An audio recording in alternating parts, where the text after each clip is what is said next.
Tell you what, why don't you all come on right down here. Kind of stand to the side. We're not going to hurt you, I promise. I told him that too. That's probably good right there. Just remember, we're not going to be shooting a live round, but there is 60 to 75 rounds of gunpowder in there. So try to stay behind the barrel if you would. But I want you to see as much as possible.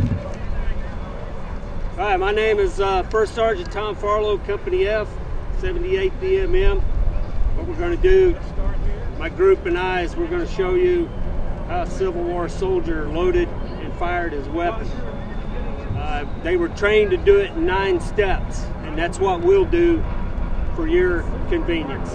In battle, they pretty well did it on their own. They didn't have to be given the order to handle the cartridge or tear the cartridge. They just loaded and they were ready to go. So we'll do it the way the soldiers were trained when they were new recruits. The first thing is the weapon. This is a 58 caliber. It's a rifled barrel. It's called a rifled musket. The rifling increased the rate of fire, and it increased the accuracy. Before the rifling was put in the barrel, soldiers just had a patch and a ball, and they just had to practically beat that thing down in there.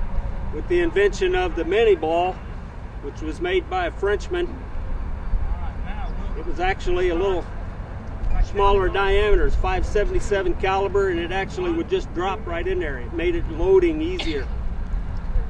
With this hollow base in the bullet, when the gunpowder went off, that bullet base swelled, forced the bullet into the riflings, and would make it spin, increase the accuracy. A well-trained soldier could fire 3 rounds a minute with the mini ball. Before that, with the patch and ball, they could only fire about 1 round a minute. So what we'll do is we'll get the group in order. And again, just try to stay, I want you to see as much as possible. If you want to divide in 2 groups, that's up to you. But just try to stay behind the muzzle of the rifle and everybody will be okay. The wind is blowing that direction, so you shouldn't be getting any debris or anything in your face. All right, guys, close the ranks there a little bit.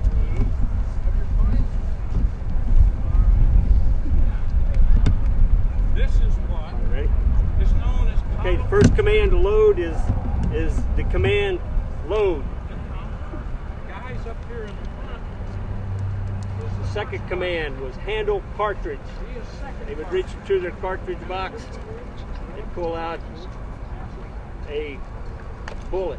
In the Civil War, they had the powder and the bullet was all encased in one cartridge. This here is just powder. Tear a cartridge. They would then take their teeth, tear off the top of that paper. Hopefully not getting too much gunpowder. Charge cartridge. And then dump the powder into the barrel, and then the bullet on top of that. In the Civil War, they did not have guns. Train every Pull rammer. They'd pull their ramrod. Charge cartridge. And they would seat their cartridge.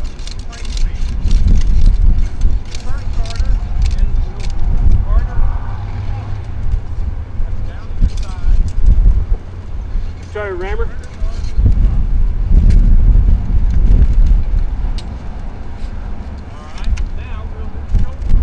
Prime. What I do now is I bring the rifle up, look at half cock, and then we'll take a percussion cap. That goes on the nipple, like so. When that goes off, that's what charges. This creates a little spark in this chamber. It sets the gunpowder off. That's in the barrel. Everybody's loaded, go to shoulder arms.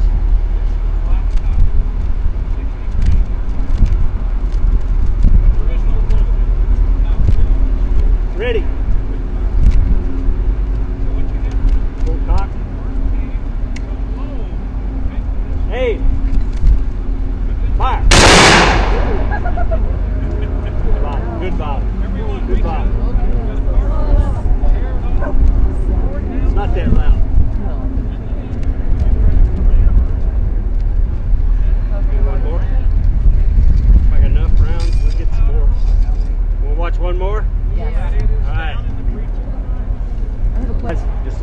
till you go to prime again.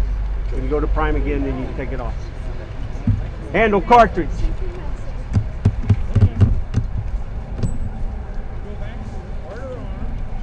Tear cartridge. Charge cartridge.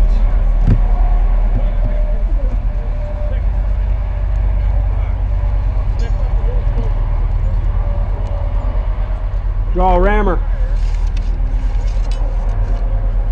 Ram cartridge. Sure it's seated in there good. Turn rammer.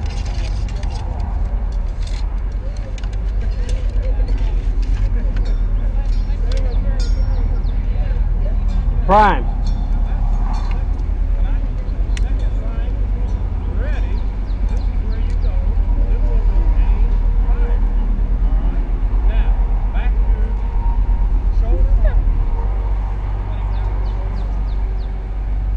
Body prime, go back to shoulder arms.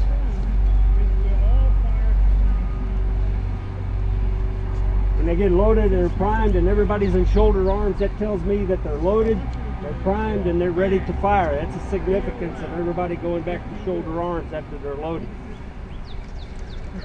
Just tells me, as their commander, that they're loaded, primed, and ready. All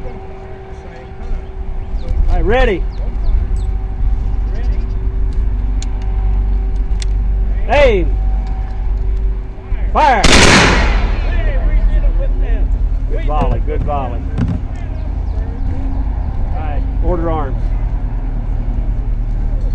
At ease. All right, any questions? Tallest first.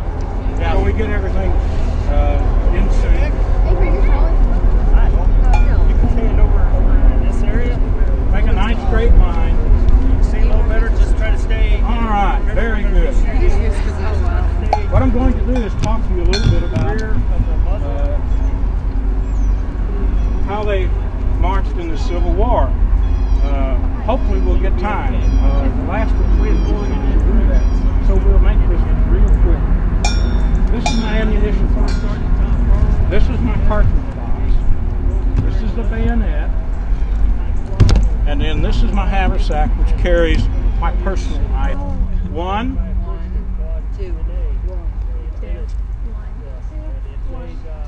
One. very good. Let's have the ones make one step forward. Number two, you know what left face is? Turn left. No, number two only. You're number one. Remember your number. Number two, one step forward. Right face. Guess what? You should be right behind this fellow here. Now, since you are number one, you will be number one corporal. You will have to pick up the rifles and pass them out. Right now. Quickly, quickly. Corporal number two. Do the same thing. Help him pick up the rifles and pass them out. How many did you grab? All I need is 3 more.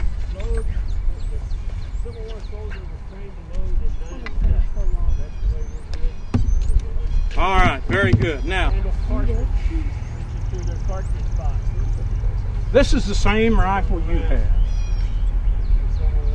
Only mine's real, yours is toy. The reason you have a toy rifle or a training rifle is during the Civil War, they did not have enough armament to go around. So when new recruits came, they would give them a training rifle or even stick. Now, parts of the rifle. This is the butt, the stock, the hammer, the trigger guard, trigger. This is the breech, this is the muzzle, and this is the rammer. Now to load, we would take a cartridge from our pouch, tear the end of it off, and put it down the barrel, and then we would ram it home. So now here's what I would like for you to do. Reach in your pouch. You got to load, hold your rifle out like this. Reach in the pouch with your right hand. take a cartridge out, bite it off, put it down the barrel, draw your rammer, and tamp it home. There you go. Now we have to put a cap on it. Take the rifle like this, reach into your cap box and get a cap, and you put a cap on, and then you go back to shoulder arms, which I didn't show you that, did I? It's like this. Oh, I'm not going to fire. No. Well, don't worry about them. They're firing in a different direction. You don't have to worry about getting hit. Now, what we're going to do is we're going to fire, only we're going to go bang instead. All right? So what we're going to do, the second time, to fire, you will have to lay your rifle across there. Right-handed. Don't have left-handed people in the Civil War. Civil War, 1861, no left-handed people. That's true. That's true. I'm serious. All right. Now, put your rifles down, and I will give you the command of ready.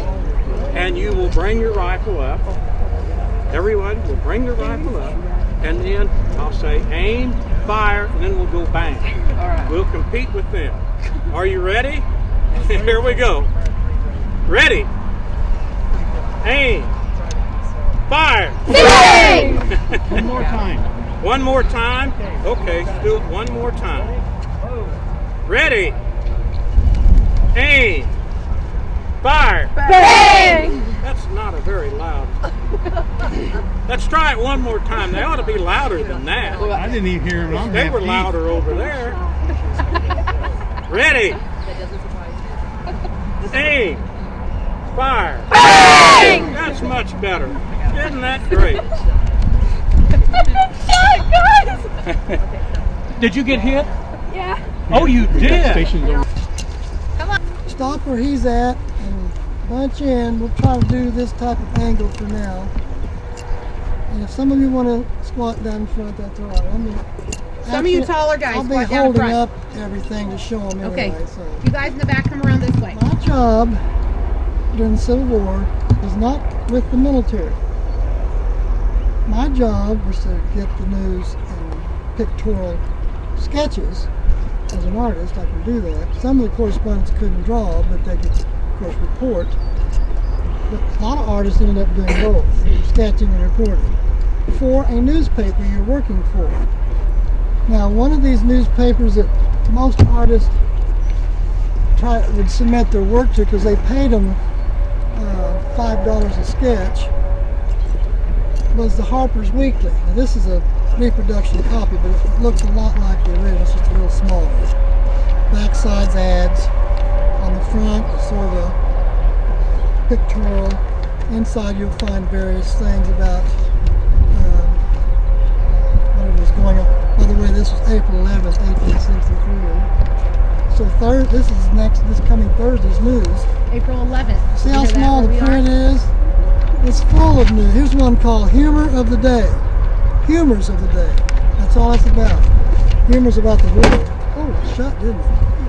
Did you get that? This is my paint box, or art box. Inside, I have all the materials that I need. But when I go out to the field, I put just a sketchbook, a couple of pencils in this portfolio, and that's all I take out of it. Of course, I'll take a canteen, field glasses, and some, if the military unit they're training with approved it, I'd carry a pistol. It's a muzzle loading, 1860, 44 caliber, fires 6 shots. You have to powder and ball each shot in the cylinder. And you always want to keep that loaded when you're out on the battlefield. And some guys use powder horns this size for their pistols. I want to sharpen a pencil. I've got a pocket knife. I've got some walnut stain ink and a pen holder if I'm going to do a pen and ink drawing.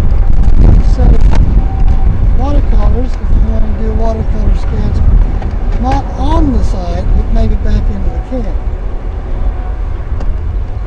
Sketchbook. I did this one earlier today. Pass that around. Sometimes you have to use brown paper or whatever you can get your hands on because you leave most of your good stuff back at the camp, like a sketch pad, see. And my sketch pad won't fit in here, so I've got this makeshift leather, but it's all brown paper, see.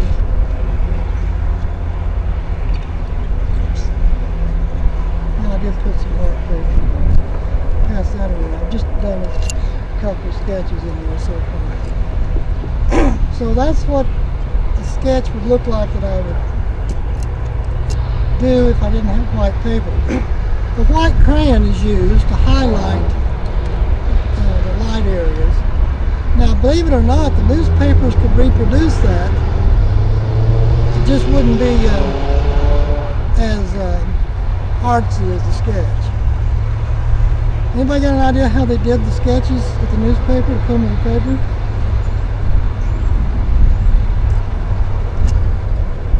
How did I get that in the paper? See, there was no photography in the newspaper.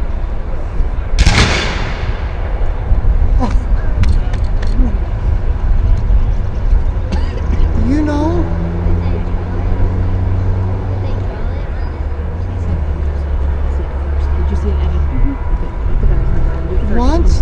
Once the newspaper gets that sketch, or any of these, here's some others you can make.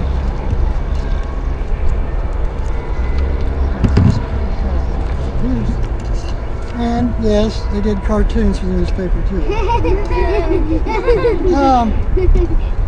Once the sketch gets the newspaper, it goes to the copy artist. And what the copy artist does is he literally sits down and redraws it on another piece of paper, as much like that sketch as he can. And if some of the things are missing, he'll either make it up or maybe the artist made notations on the sketch. Over here is a big oak tree, didn't have time to draw it or something like that.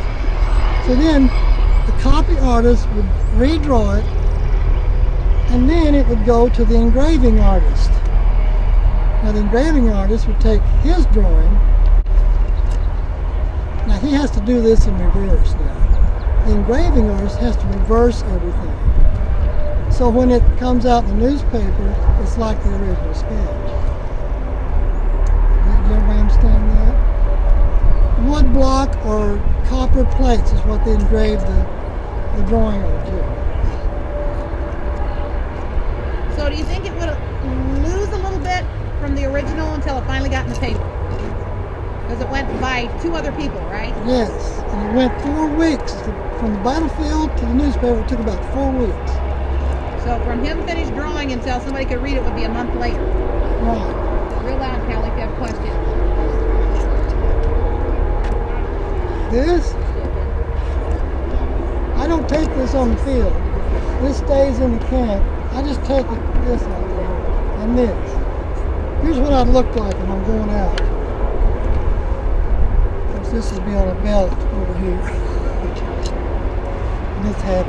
And most sketching pencils make these now for artists. That's an old-fashioned way to sketch. Any other questions? Anybody have other questions? Because we got a lot of time. They haven't Do you gone- get the idea of why it wouldn't look exactly like the original? Questions? Who had a question over there? Christian, go ahead. How long did it take to draw one picture? Like this one that he was just showing us.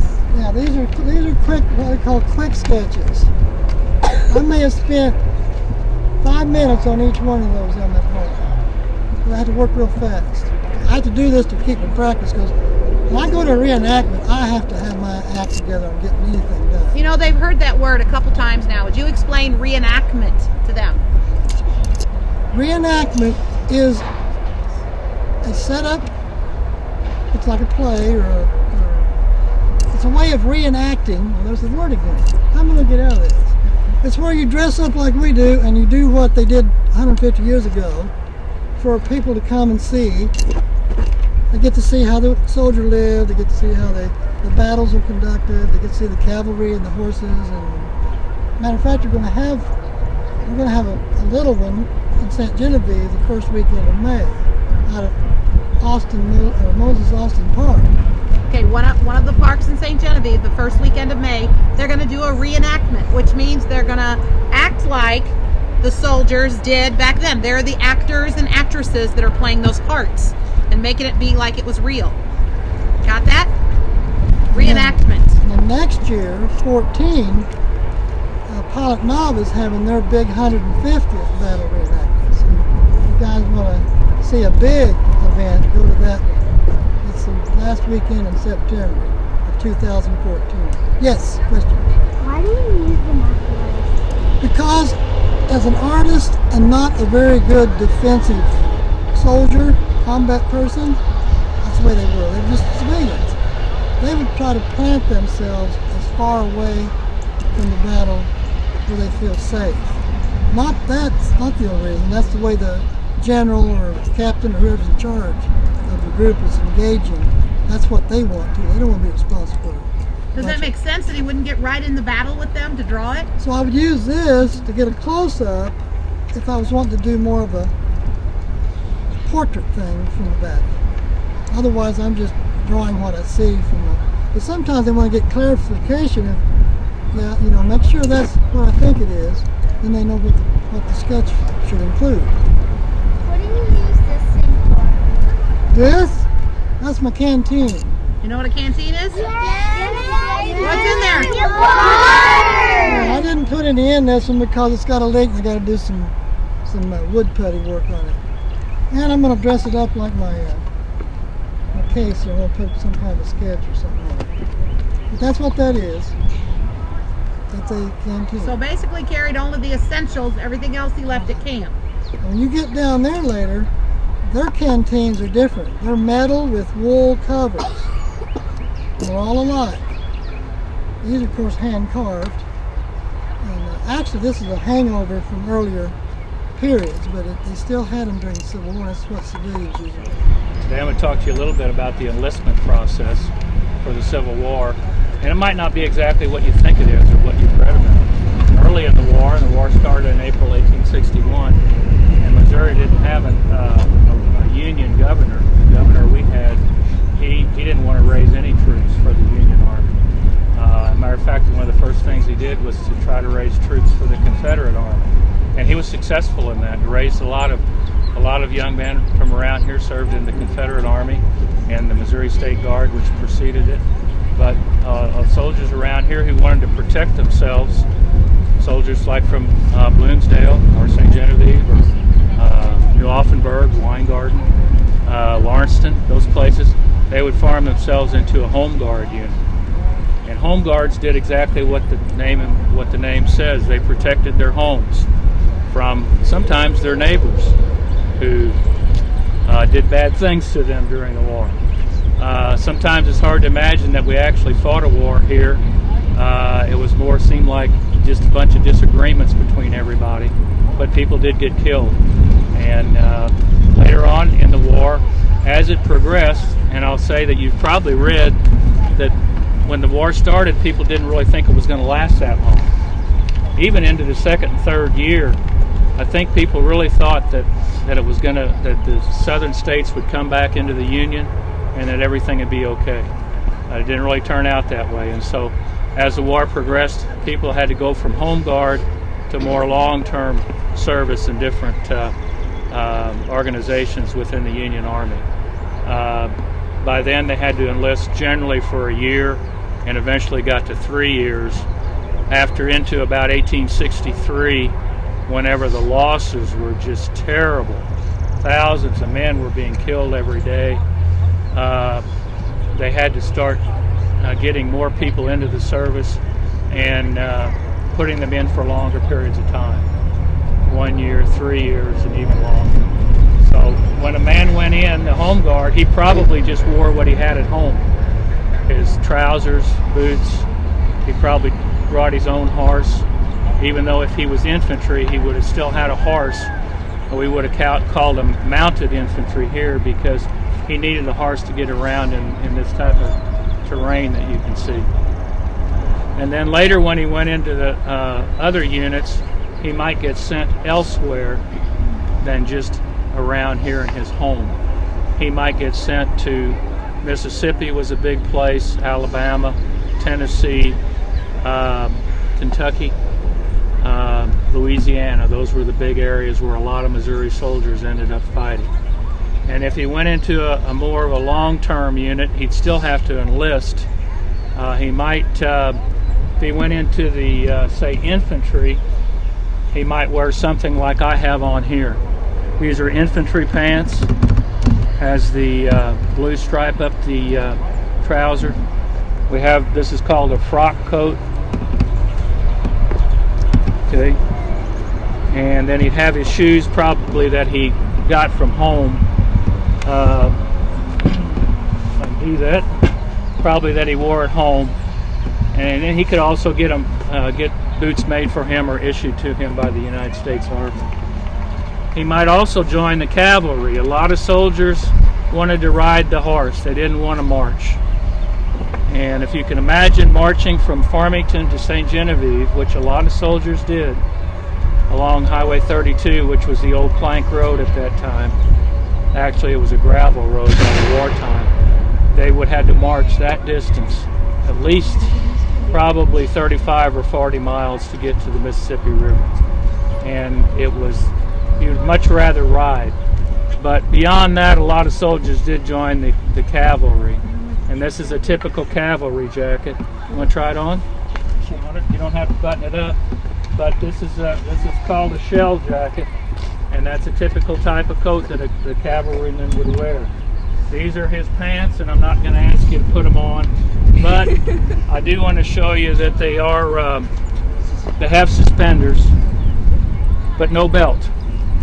Now I know you guys don't like to wear belts, but if you're, and maybe you don't mind if your pants come down, but it's real annoying when you're working or riding a horse or whatever, so you have to wear suspenders.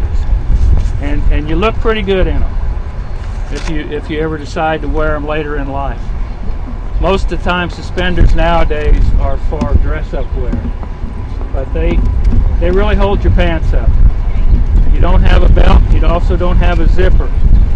Zippers tend to make your clothes fit a little bit better. Button flies don't. So if you're, and these aren't sized, they just, like you go and buy a pair of pants, maybe 24, 22 or something like that, you know the size, you get the right size, they fit perfect. But these weren't sized, so you just tried them on, and if they came close to fitting, that's what you were given. And then you had the suspenders to wear them with. Now these cavalry trousers are a little bit different than most of your infantry, because people that ride horses, any of you guys ride horses? Okay.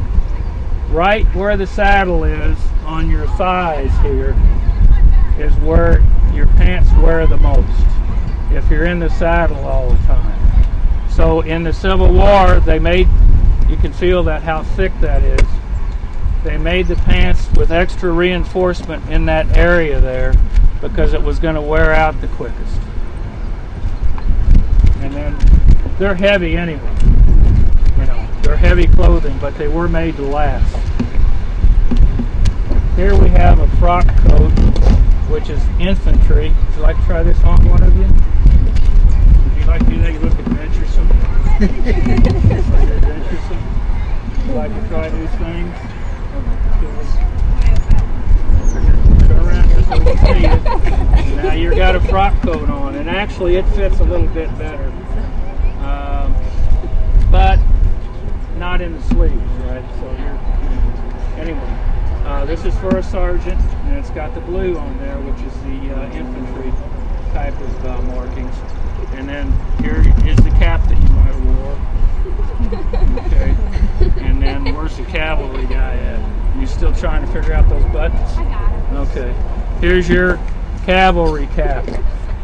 And you might have wore that if you You might have used the chin strap. Most people don't, but you might have used that to hold your cap on. There you go. Yeah, there you go. Well, now you look like a real soldier. And you'd be riding along on your horse. Now, the cavalry also had a little bit different kind of guns that they shot. The infantry might have just a single shot rifle, and you'll see some of those when you get further along here. But the cavalry, and when you see the infantry loading their guns, you can imagine being on horseback and trying to do that, and it doesn't work that way. You got to get off your horse to load your gun, which makes you a target. So a lot later on in the war, they did issue cavalry soldiers with more repeating firearms, like the Henry. Maybe you've seen the Henry on TV, something like that, or the Sharps. Even though some of them might have been single shot, you could still load them from the saddle without getting off your horse. And some of the better ones had multiple shot. You could shoot several times without getting off your horse. Most of the time, an infantry soldier would have wore brogans. You might have wore boots, but you would have wore these uncomfortable shoes called brogans. They've got leather soles and leather heels, no instep, no arch supports or anything like that. This is what you might have worn. And I don't know if you guys ever get blisters on your feet before. Has that ever happened to you? Get new shoes? This is a blister maker right here, because if you wear them and do much marching with them, you're probably going to have sore feet in the end. Most of your soldiers would have a belt buckle. I'll put it on. How about that? I usually get them on upside down. Real easy to do. But anyway, have a belt. That'll help hold everything up. And you have a who's got wearing the cartridge pouch. This is his cartridge pouch. This would hold his stuff. Now, if you can imagine having all that stuff on and carrying a rifle and beating it across the field real fast, and all this stuff is bouncing around and you're trying to shoot and everything, that's kind of what a soldier might be doing. He would probably try to stay on his horse as much as he could, but especially if you studied the Battle of Pilot Knob. Has that ever come into your studies or anything? That was mostly soldiers in a fort being attacked by soldiers outside the fort. So the guys outside were Confederate, they were cavalry and mounted infantry, and some of them didn't have horses or guns, so they just were hanging out there, you know, just part of the crowd. But it would be best if you had a horse to ride. A lot of the soldiers from the local area here might have a shotgun, and even late in the war, your cavalry in this area, especially the Confederate cavalry, they would carry shotguns sawed off that could be loaded easily from a horse and create max. Of the Civil War. And that's why you're seeing a lot of Civil War groups do reenactments and stuff, and we'll be going to a lot more of the national battles and stuff. Civil War lasted for how long? 4 years. 4 years. From 1861 to 1865. By the way, I did not fight in the Civil War. I was not around then. So I'm not quite that old, okay? All right, Civil War, what we're going to show you here today is the personal equipment that a Union infantry soldier would have on his body as he was going from one battle or on a forced march. Infantry was the guys on foot. The guys that didn't fight with cannons, that's artillery. Have you all been to the cannon yet? Yeah. Okay. Wasn't artillery, wasn't the guys on horses, they were called cavalry. Okay. This is infantry. Their main weapon was a rifle. Okay. And they carried everything with them on their back. And a lot of the Civil War soldiers that started at the beginning of the Civil War, they lived in tents for like 4 years. Okay. On their back they carried a backpack like this. Okay. This is the typical Union issued by the War Department backpack. I got this one stuffed with paper, okay? But we're going to show you what was in that backpack, okay? In that backpack was a poncho. Everybody knows what a poncho is. You know, it's just a big waterproof canvas with a hole in the middle that you'd slip over your head. It's like a raincoat, okay? A poncho was in there. Half of a tent. Just half of a tent. And because you can feel this, pretty heavy, this is just a half of a tent, okay? What would happen at night, you'd buddy up with another one of your infantry soldiers, and you would button his half to your half, and then they would pitch it into what was referred to as a pup tent, okay? But they'd carry a half of a tent, not a whole tent, in their backpack, okay? And you could see why, if they were carrying a whole one, it'd be pretty heavy. You know, it would really increase the weight. The backpack fully loaded with the things I'm showing you would weigh about 40 to 50 pounds. So, you know, this would add, you know, another 8 or 9 pounds to it if they carried the whole tent.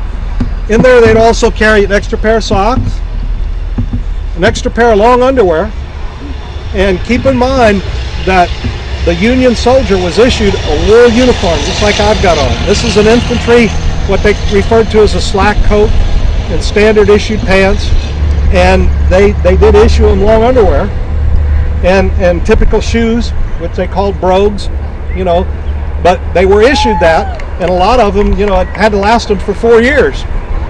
And so they did a lot of their own sewing and taking care of their own uniform. But the thing that always amazed me is they wore long underwear year round. It could be 100 degrees, you know, during the summer. They'd still have their long underwear on and a wool uniform. And I'm sweating today with this, you know, and it's nice, you know, today. And I don't have the long underwear on. But you can imagine, you know, they didn't have right guard deodorant and stuff back then. And it may be a month in between, you know, showers or jumping in a creek or into a pond somewhere. So you can imagine, you know, what that was like. Now, they tell me, fortunately I haven't had to do this, but they tell me when a wool coat like this gets completely soaked, that then it starts to get cool. You know, if it's 100 degrees in the shade, that once wool is completely soaked, that it does have a cooling effect on the body. And but boy, I don't know.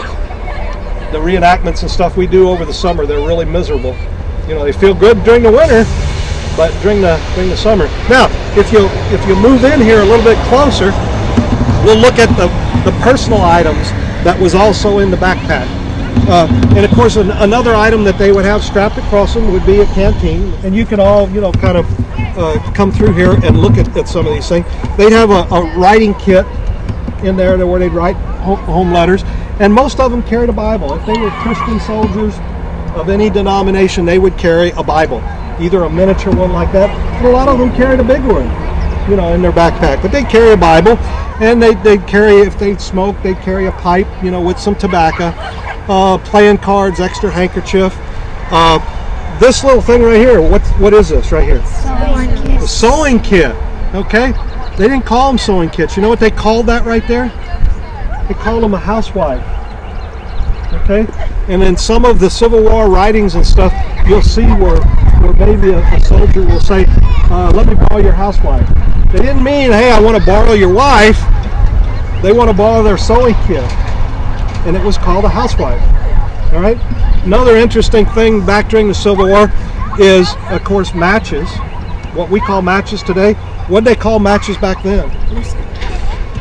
What's that? Lucifers. Who's Lucifer? Come on, gang. Who's Lucifer? The devil, right. Get it? Fire, devil, matches, okay? They didn't call them matches. It was, hey, give me a Lucifer. Give me a match. I want to light my pipe. Give me a Lucifer. Get it? Fire, devil, okay? Okay, they call them Lucifers. Shaving kit, and of course they didn't have electric shavers or anything. That's a straight razor that they would use to shave with, okay? Which is like a very sharp pocket knife. And of course, keep in mind, all their light at night when they wrote letters, when they read their Bible, and everything, it was all by candlelight or by campfire. Okay, so they were issued candles, just like they were issued food. Candles was real important, and of course, a couple beeswax candles. That's a candle holder that's got a spike on the end, and of course, what they do is they just take that and stick it in a stump or in a tree or something, and then they'd stick their candle in. Okay. Good sharp pocket knife. That was number one item of every soldier, would have a good sharp pocket knife in his eating utensils, fork, spoon, and so forth that slide together. Tooth powder. Didn't have toothpaste back then. No such thing as toothpaste. It was tooth powder that you'd take and wet your toothbrush. Did have toothbrushes. Not like they got today though, but they did have toothbrushes. You'd wet them and then you'd stick them in the powder. And basically what the tooth powder was baking soda.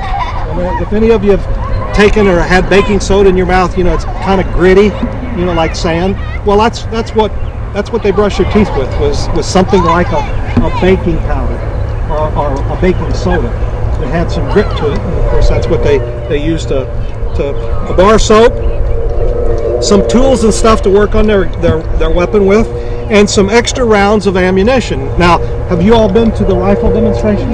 Okay, and you all saw them where they bit off the paper cartridge and poured the powder down, and then after the powder, if it was a live round, then they would force one of these down, which is this is a mini ball. This is what the actual bullet actually looked like. Didn't get its name from the fact that it's little, mini, you know. This was actually designed, the shape and everything was actually designed by a man named Minnie. His last name was Minnie. And that's why this is referred to as a mini ball. Okay? And in their ammo pouch, they would carry 40 rounds or 4 of these packs like this, of those, and in each pack would be 10 of those paper cartridges. Okay? You could get 4 of these packs or 40 shots that would be carried in your ammo belt. As you would be resupplied, you know, from the quartermaster, that's what he would give you, would be 40 rounds. You would carry another 20 rounds in your backpack. And a box of caps. Everybody knows what the caps are? Yeah. They show you these little caps that goes on, that's what makes the shot. Okay?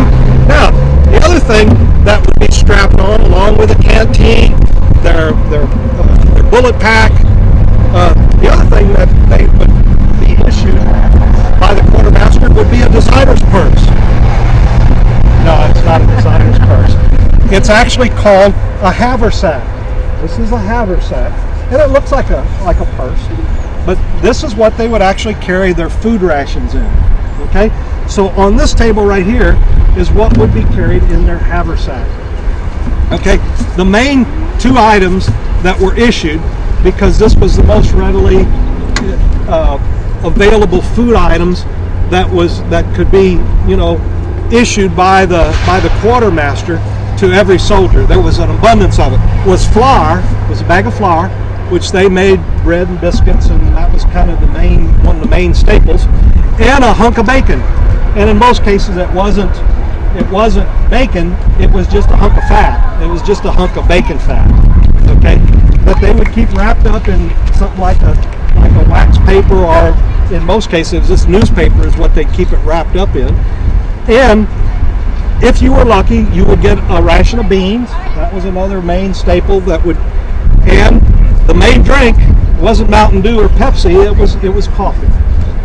And everybody drank coffee. Regardless how old you were, you drank coffee. That was the main drink was coffee. And the other main thing that would be issued by the quartermaster to the troops before they'd go into battle and stuff would be these little devils. Anybody know what these were called? You all know it when I tell you. And they look like a big cracker, don't they? Big saltine cracker. These were called hardtack. Okay?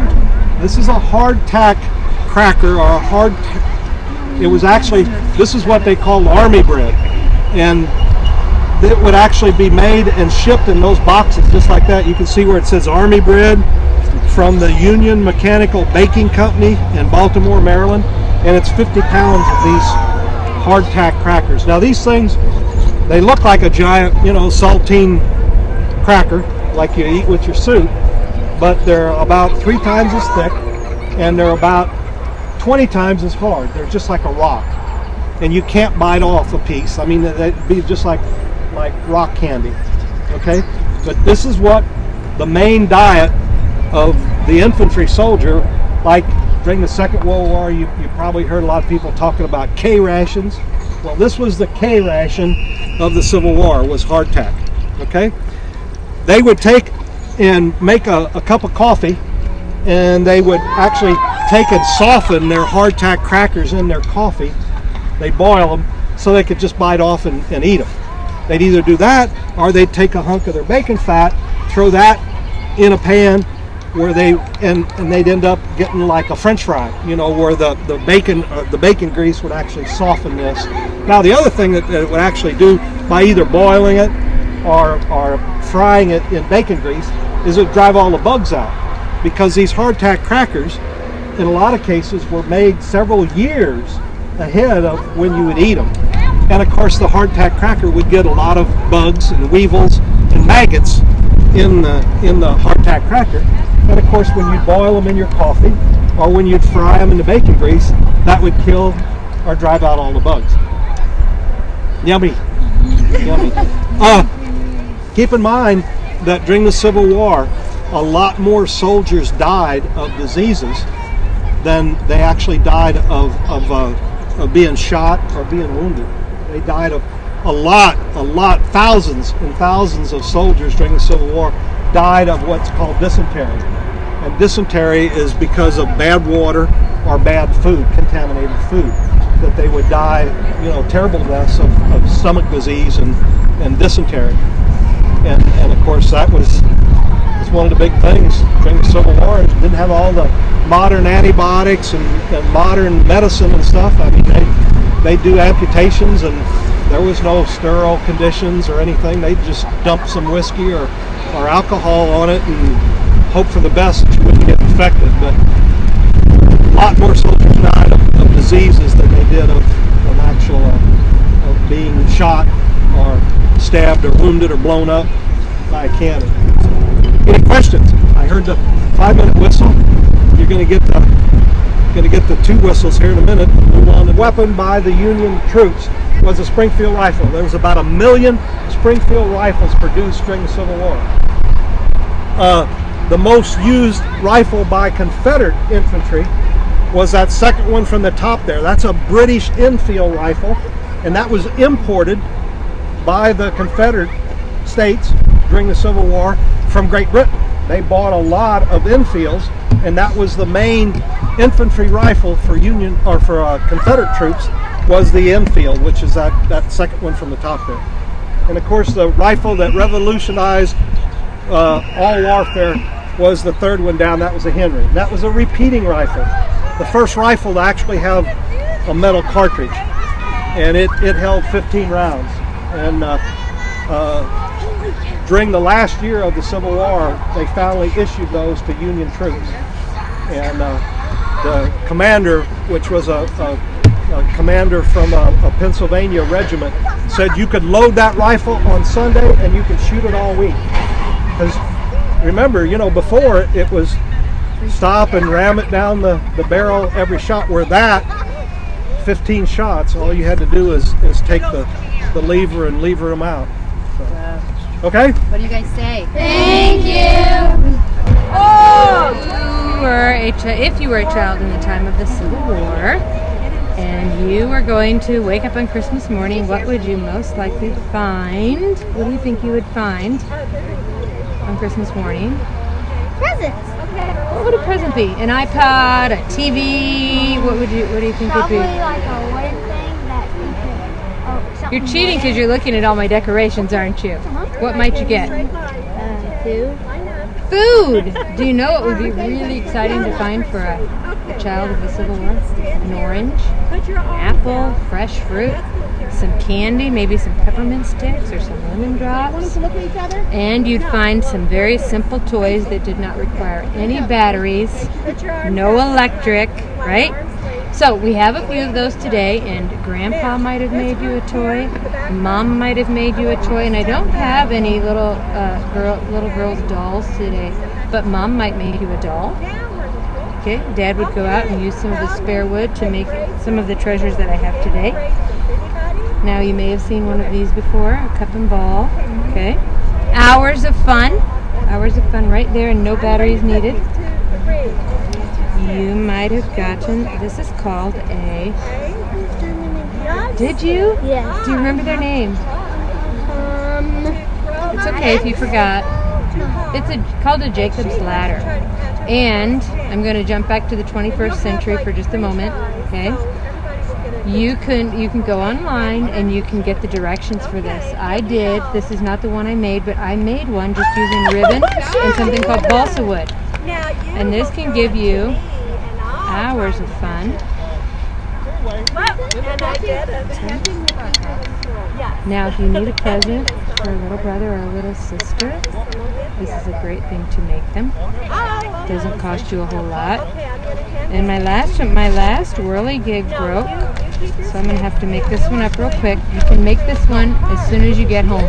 That's how easy this one is. This is a button.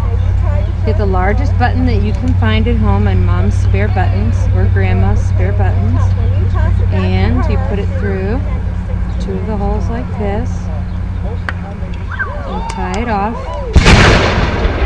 just in an overhand knot. Okay, and if you did get home and forget how to do that again, these you can find online too, the directions. Okay, so then you put your fingers in either side and you pull this loop. And spin it around nice and tight.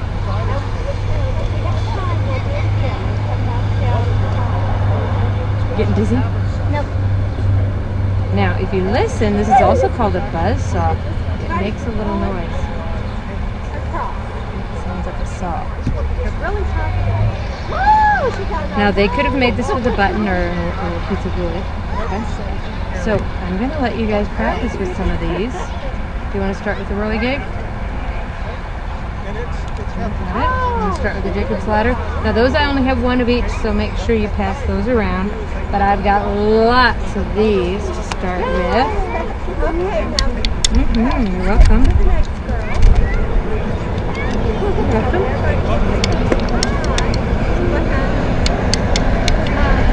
Spin it easy with your knife and touch it. It's actually on. It's hard to do it outside. Now, earlier, some of us were winding the string around a little bit to make the string shorter, and then you can practice. And then once you get the hang of it, you can pull the string all the way out. A person brought this to school and walked here for Catherine. So close. And you never have to worry about running out of battery on that trip, do you? Don't have to recharge it. Keeps on bouncing on the side. So when you're ready to switch, and I'm not rushing you, when you're ready to switch, pass it to one of the other people who didn't get a chance yet. So close. It's okay, we're there then.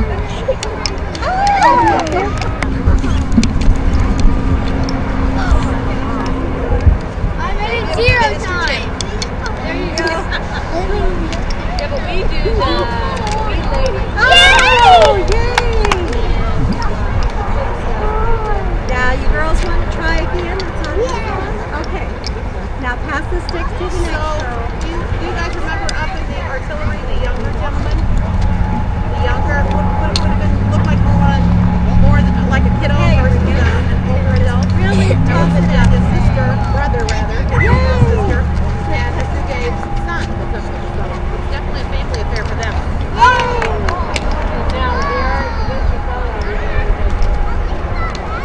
Yes, 2 stations get ready. What did he say? St. Agnes?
Yeah, the limber has a pin hook on the back.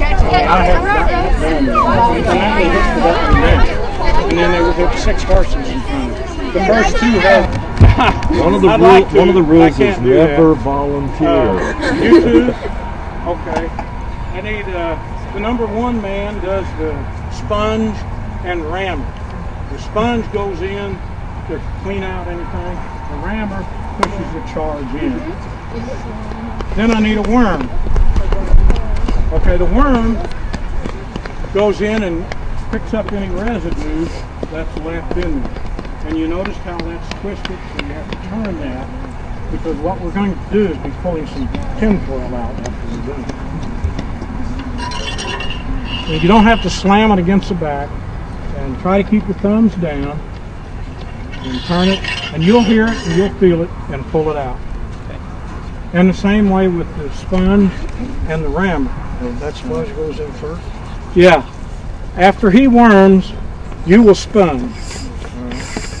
And try and keep your thumbs down, because now I know the first time this thing hadn't been fired for a couple weeks, so there's no powder residue in it, so it's not going to explode. But if we do more than 1 round, then you want to make sure, because if that thing goes off, you've lost thumbs if you do it this way. Do it under there if you possibly can. All right? And then the rammer, after you sponge, you will hold your ram up like this. The wormer will put the shot in, then you just push it down till it seats, and then do a little 1, 2, 3. Get out of the way. The idea of the 3 count is to get you out of the way, so that if it does go off, just the rammer is going to go down there and not you. We don't want any body pieces going that direction. Or you just give her a little push? Yeah, just give it a little push. Just slide it down in there, real easy, and then give it a little bang. 1, 2, 3. Because we want to keep you out of the way if we can. Now, Tommy, we're going to be using friction primer. We've got 5 guys buried in the cemetery, including that marker up there that actually served in the Civil War. All right? And it's going to go up. The friction primer is going to go up and come down somewhere. Now, I need another man. Tom? Just Klein, you have all kinds of different local names. You got gunpowder on you? No. If you've got gunpowder on you, take it away. Need to lose that. You're empty. Well, you can We'll let you do the thumb here and powder in your pouch. pricking the charge. Okay. All right. You got the... We'll have to go back here to get it. So we again appreciate you letting us do this. This is really one of the first times we've actually done this as a group. We're all from one camp, which is kind of unusual to have this many people from one camp. And then we have the ladies auxiliary. When you look at the game, we have ladies auxiliary. Some of the ladies actually have ancestors that served in the Civil War. Let's see, that's for Tommy. For, you know, wives of There's a couple of thumbs to all. See which one you like. Let's see what's in there. I'm not sure if I have any. The Grand Army Republic were veterans of the Civil War. We had a Grand Army Oh, the pick? Yeah, that's what Tom needs. I have a rope and 2 friction primers. Okay. And a pocket knife. All right. Worm? Our Sons of Union Veterans Camp is called Lieutenant Colonel J. Felix St. James. Rammer? Camp number 326. Now, Actually, we have members in our William? camp whose ancestors were There's 2 shots in here. What we'll do is we'll just take one out. And we'll set it here. And then this is the pouch. You put it in the pouch, of course you know that. Now we might fire a practice round so we get everybody used to what we're doing. Are you going to signal to me when to come up? Hmm? Are you going to signal? Advance the round. Alright. I'll turn around and say advance the round, and then you bring it on up. And then you show it to me, and then just open it so I get a look at it. Then you take it up to the worm. There he is. And then he will pick it and put it in the barrel. Now, Do I wait for a command? yes, I will give a command. When I say advance the round, he will come up and show it to me.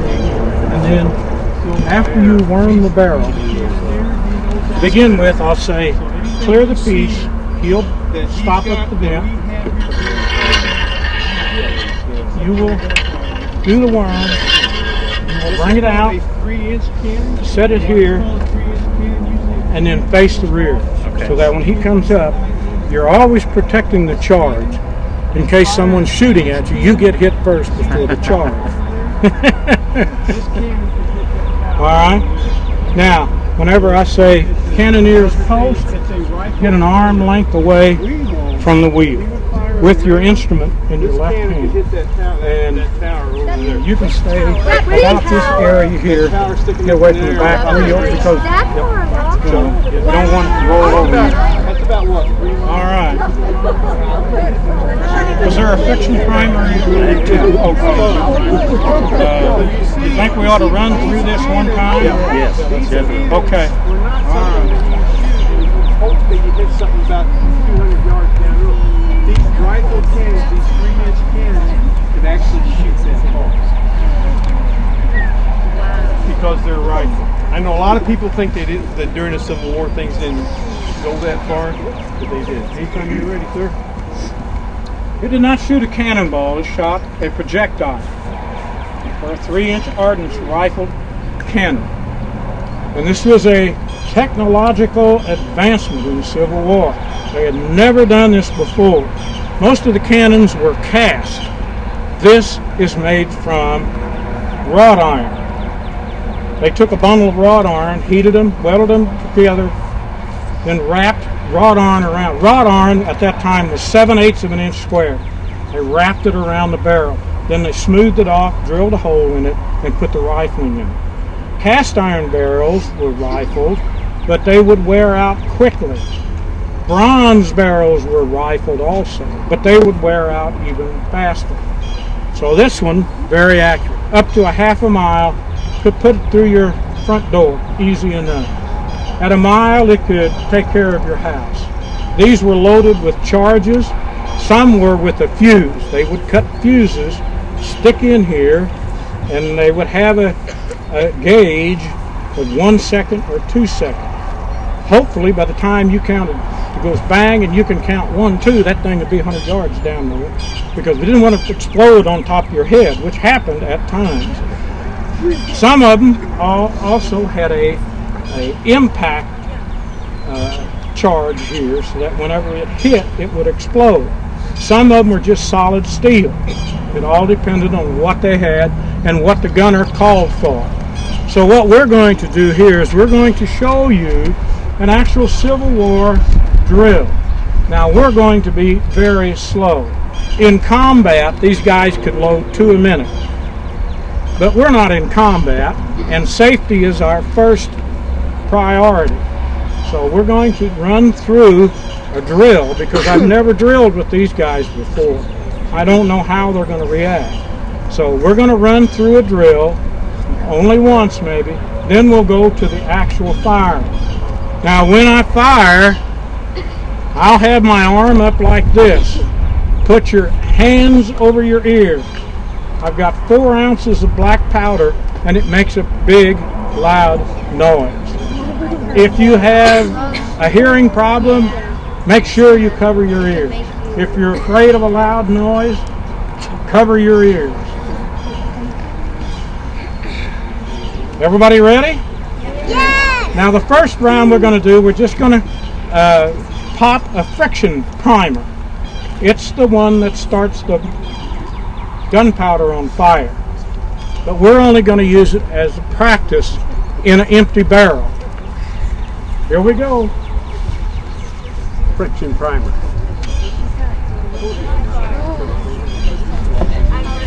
No, just wait. Now, I'll introduce you to the positions. Number 1 position is the rammer and spun. Hold it up. One end washes the barrel out, kills any hot embers. The other end rams the charge home. Number 2 man is a worm. He reaches in the barrel and pulls out anything that's left. And after we fire it, you will see what's left. We pack our 4 ounces of black powder in aluminum foil, and that's left after it goes off. So we have to get it out of there before we fire again, because we do not want a projectile going downrange. This is just a demonstration and a noise-making device, not a real cannon. We don't want to hurt anybody down there or bust one of those headstones. All right, number 3 man. Number 3 man is Tom Farlow. He will put the primer into the barrel of the cannon, and he will also pull the lanyard that makes it go off. Number 4 man, Tom Grimminger, he will hold a thumb stall, it's a leather pad, over the vent hole so that oxygen cannot get inside to cause an explosion or a fire. Then, when the charge is in, he will use this pick to pick the charge. We have to bust the charge on the inside to expose the black powder. And then, when that's all done, Tom will raise his hand, and then I will raise mine. He will have charge of the cannon first. I will have charge of the cannon last. And I will fire, give the command to fire. And it will be cannoneers prepare. And the cannoneers will step back and put the hands over their ears. The rammer and wormer will kind of lean back and cover that right ear, left ear a little bit, or right ear, whichever the case may be, so that the concussion from the barrel doesn't hurt their hearing. There is a certain amount of concussion coming out of 4 ounces of black powder. So be sure you cover your ears. And then when you see me raise my hand, cover your ears. All right. Now the first time you don't have to worry about it. It won't be very loud. Cannoneers, prepare. Post. Just put your hand on the wheel. Post. Tend the vent. Clear the piece. Worm. And this is just a practice.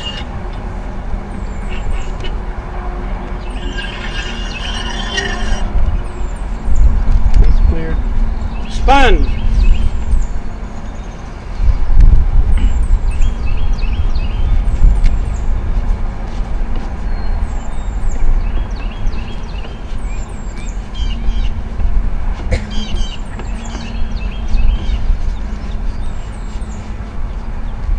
Now turn it around and put the rammer on the end of the muzzle. Stand away from it. There you go. Now we will advance the round. Now we don't want to lie round. This is just make-believe. Now don't bring me alive. Scare me to death. And then take it up to him, and the worm will take it out of your pouch. Now, seat the charge.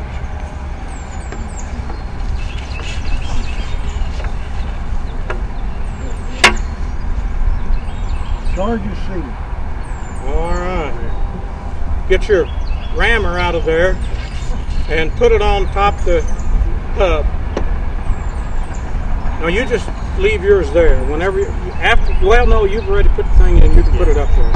What this signifies is that this gun is hot. When you see those rammers up, the gun is hot. Puncture the charge. Load. Tin the vent. Worm. Clear the piece.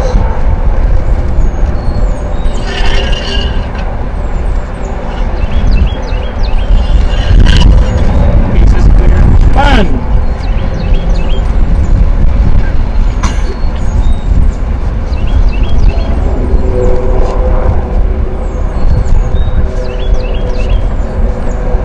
Put the rammer. Yeah. Advance the round.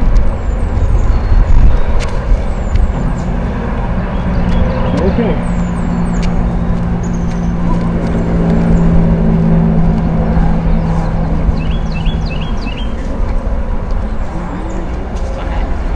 Seat the charge.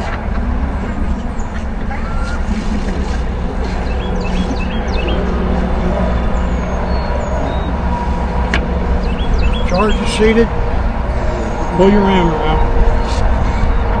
Prepare the charge.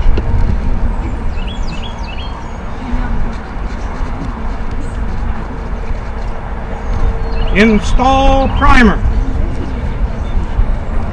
Now be careful here. Face the opposite direction, Tom. Use that other hand, just in case.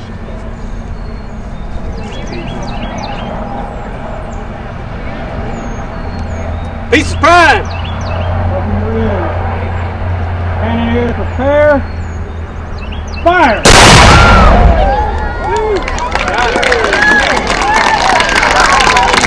Now do you know why I wanted you to cover your ears?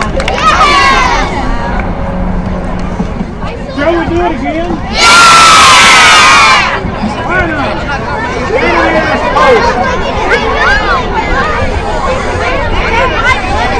Gun number one solid shot, 10 to vent, worm. Yeah. Have you got the other shot in there? Should get him. Wasn't anything Spun. Now be careful with that. Put your hand on the back end of that rammer. It could go off and boom. Oh no, don't do it. All right, bring it on out. Turn it around. Put the rammer on. All right. Advance the round. All right.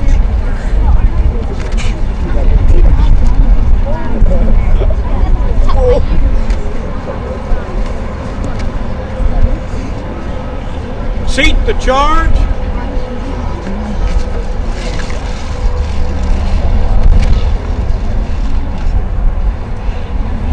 Charge is seated. Put it on the wheel. Prepare the charge.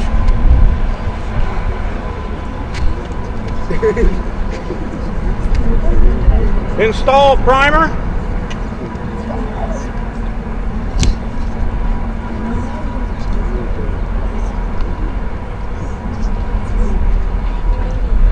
Very good. Very good.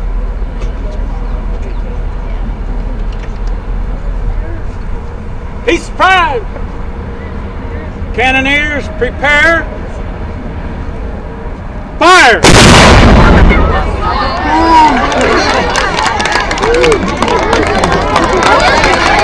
Power!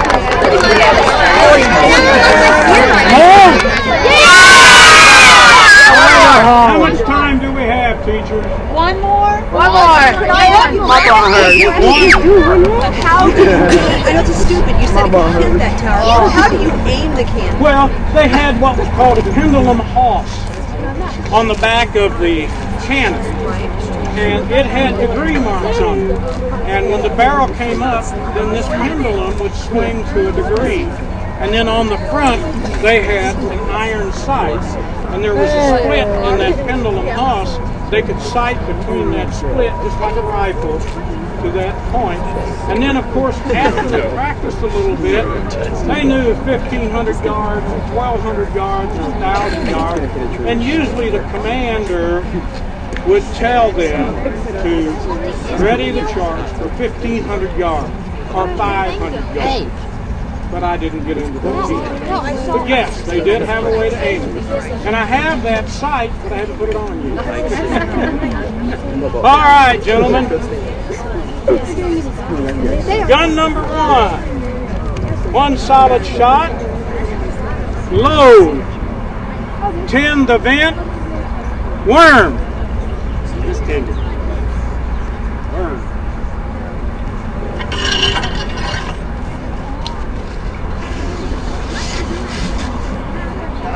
Case is cleared. Spun.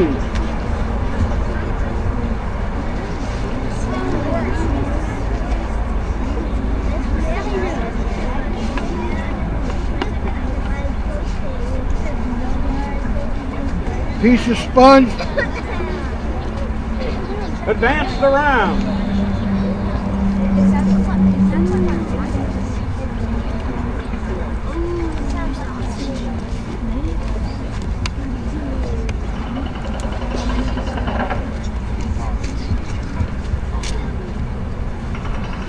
Seat the charge.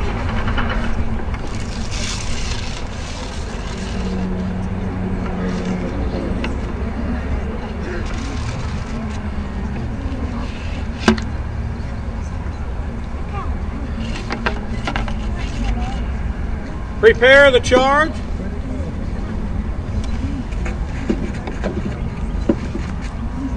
Install primer.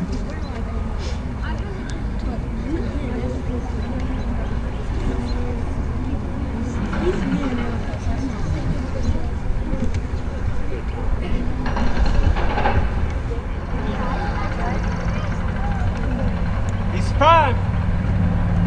Cannoneers prepare. Fire! There, we finally got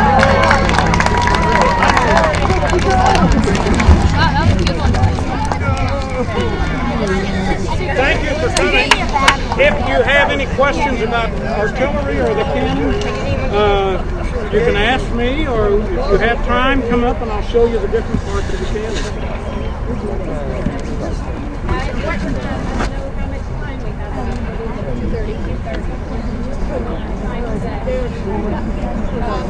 Before we go, though, kiddos, we definitely want to tell all these people that helped. How we say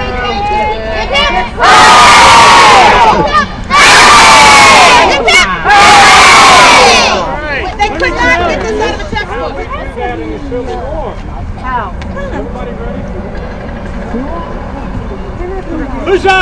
Huzzah! Huzzah! Huzzah! Cool, yay!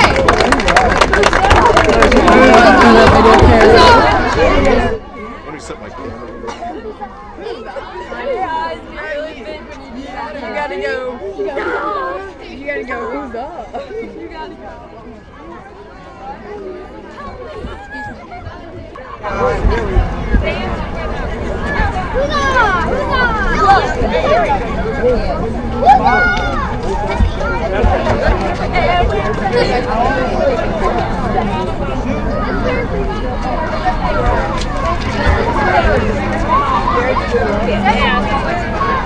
Yeah, we need to pick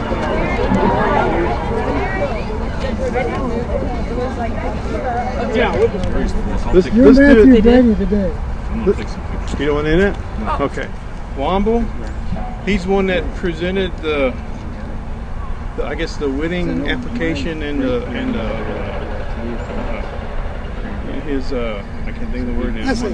Essay. I want to say biographical sketch. I've been typing that so many times. But anyway, he did that. It's named after my ancestor's brother who died during the Civil War. And the last place he stepped foot in Missouri was in St. Genevieve when he loaded on the boats to go south to Vicksburg. So that's kind of why they brought up for the camp, and the camp volunteered to name this scholarship after him. And Donovan, we have a check here. This plaque here says, Private John E. Smith Scholarship awarded to Donovan Womble, presented by Lieutenant Colonel J. Felix St. James, Camp Number 326, Sons of the Union Veterans of the Civil War, 9 April 2013. Thank you very much. Thank you. Congratulations, Donovan. Thank you very much. Now can we get like a group photo? Yeah, let's.